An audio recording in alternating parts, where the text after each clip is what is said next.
प्यारे बच्चों, आज मैं आपके सामने सरकार के निर्देशानुसार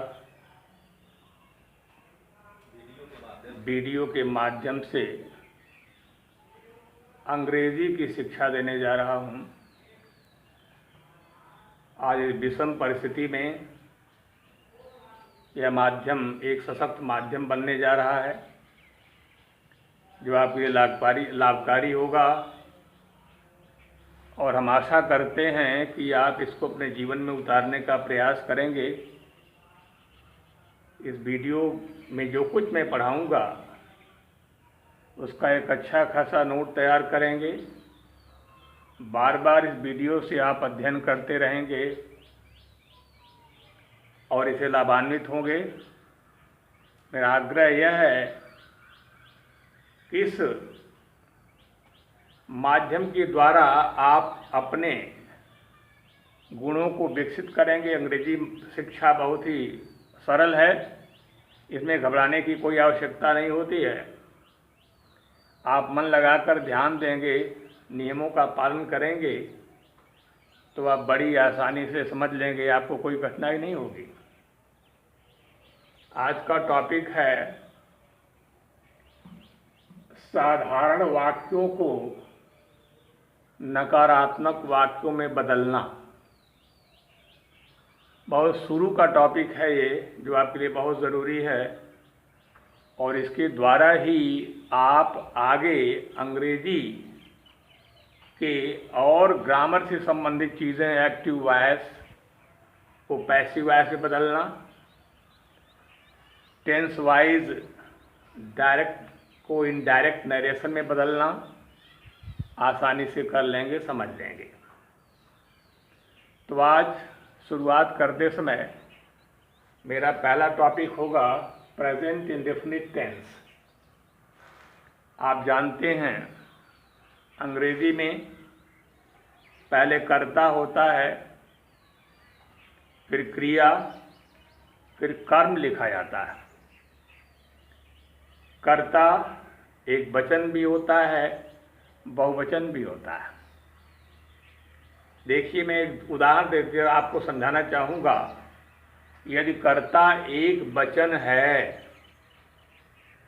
तो नेगेटिव बनाते समय कर्ता के बाद डज नॉट का प्रयोग किया जाता है। जैसे Ram goes to market।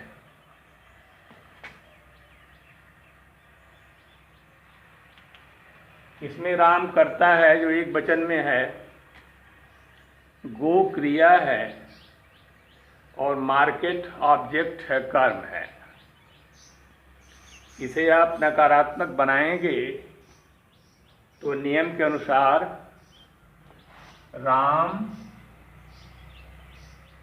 Does not go to market. Go to market कितना इजी है, कितना आसान लगा आपको। जब आपने नेगेटिव बनाया तो डज का प्रयोग कर दिया। क्योंकि राम कर्ता एक वचन है, जब उसको नेगेटिव बनाएंगे तो डज का प्रयोग होगा, डज नॉट। और डज लगने के साथ साथ ऊपर जो साधारण वाक्य में गोज था उसका गो हो जाता है। Ram does not go to market. एक एग्जाम्पल और देंगे आपको। He plays football. He plays football. इसमें भी देखिए ही करता है, वह फुटबॉल खेलता है। प्ले क्रिया है, क्या खेलता है? फुटबॉल कर्म हो गया। इसको जब आप नेगेटिव बनाएंगे ऊपर के नियम के अनुसार, he does not go play, he does not play football.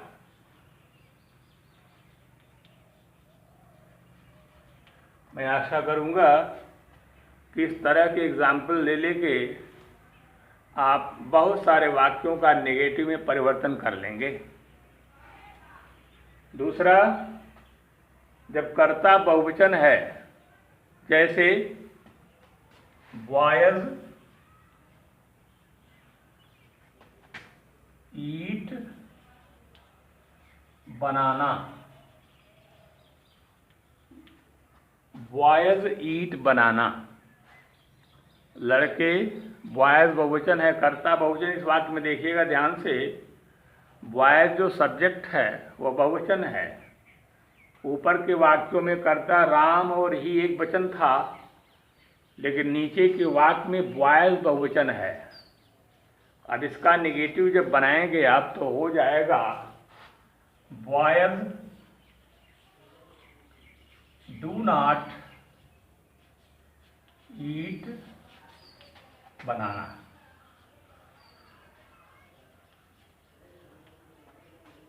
जब बॉयज बहुवचन है कर्ता तो डू नॉट का प्रयोग हुआ, ऊपर जब कर्ता एक वचन था तो डज नॉट का प्रयोग हो गया।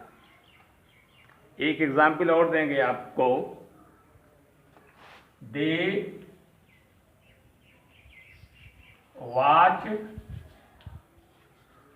TV, they watch TV. दे भी कहाँ कर्ता बहुवचन, दे मीन्स वे, वे मीन्स बहुत से लोग, दे बहुवचन हो गया। नियमानुसार ये भी उसी तरह पहले वाक्य की तरह ये भी, जैसे they do not watch TV, they do not watch TV. कितना इजी लगा आपको। ध्यान से आप देखेंगे तो इसमें कोई कठिनाई आपको नहीं होगी। प्रेजेंट इंडेफिनिट के वाक्यों का कर्ता के अनुसार नेगेटिव में परिवर्तन आपने देख लिया। पुनः इसी के साथ मैं आपको प्रेजेंट कंटिन्यूअस के वाक्यों का परिवर्तन बताने जा रहा हूं। प्रेजेंट कंटिन्यूअस के वाक्य आप जानते हैं कि प्रेजेंट कंटिन्यूअस के वाक्य में वाक्यों के अंत में रहा है, रहे हैं, रही हैं होता है, और इस काल की सहायक क्रिया इज, एम तथा आर होती है। जब कर्ता एक वचन होगा तो उसके साथ इज लगता है और नेगेटिव में इज नॉट का प्रयोग हो जाएगा। जैसे शी इज कुकिंग फूड,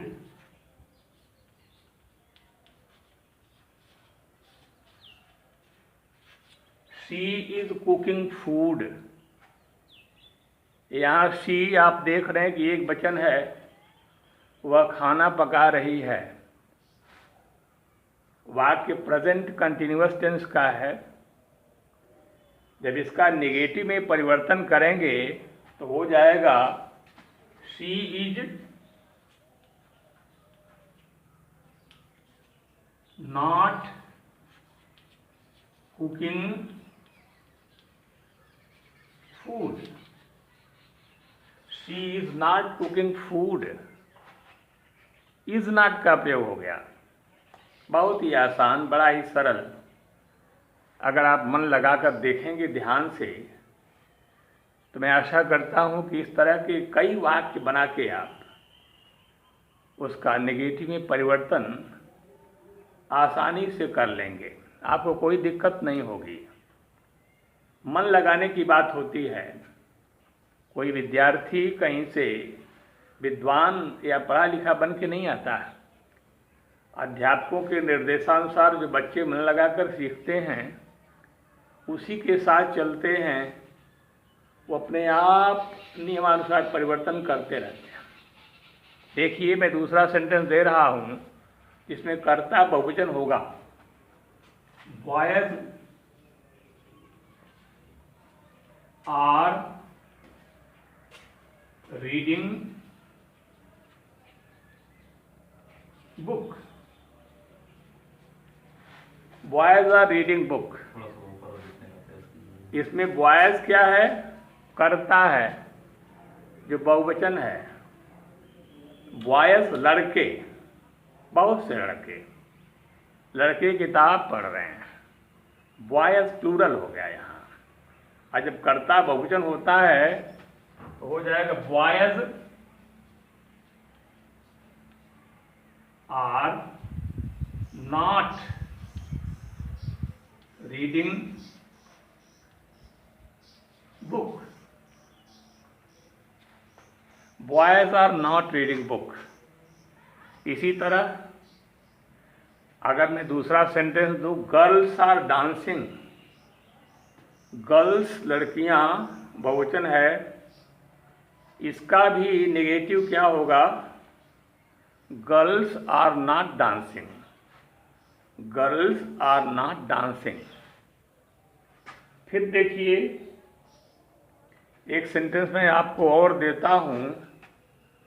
हमने बताया था शुरू में इस काल की सहायक क्रियाएं इज, एम तथा आर होती हैं।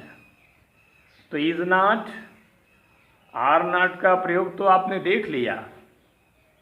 अब आपको देखना है एम का प्रयोग कहाँ होता है। जैसे I am drinking milk. I am drinking milk, am का प्रयोग हो गया। आई के साथ एम का प्रयोग होता है। तो आई एम नेगेटिव क्या होगा? I am not drinking milk. I am not drinking milk.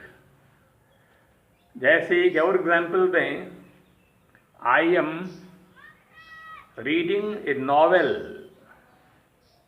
इसका नेगेटिव इसी तरह, I am not reading novel. मैं उपन्यास नहीं पढ़ रहा हूं। I am not reading novel. एक और एग्जाम्पल दें, आई एम प्लेइंग हॉकी। इसी तरह इसका हो जाएगा I am not playing hockey. इस तरह से आपने देखा कि प्रेजेंट इंडेफिनिट और प्रेजेंट कंटिन्यूअस के वाक्यों का नेगेटिव में परिवर्तन किस प्रकार किया जाता है। मेरे ख्याल से आपको कठिन नहीं लगना चाहिए।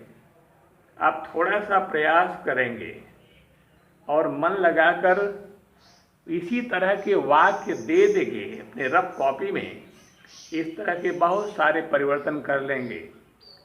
मैं आशा करता हूँ आप इससे लाभान्वित होंगे और वीडियो को बार बार खोल के पढ़ेंगे, जिससे आपको वाक्यों का नकारात्मक में परिवर्तन कठिन नहीं जान पड़ेगा और बड़ी आसानी से अंग्रेजी सीखने की ओर आप अग्रसर होंगे। धन्यवाद।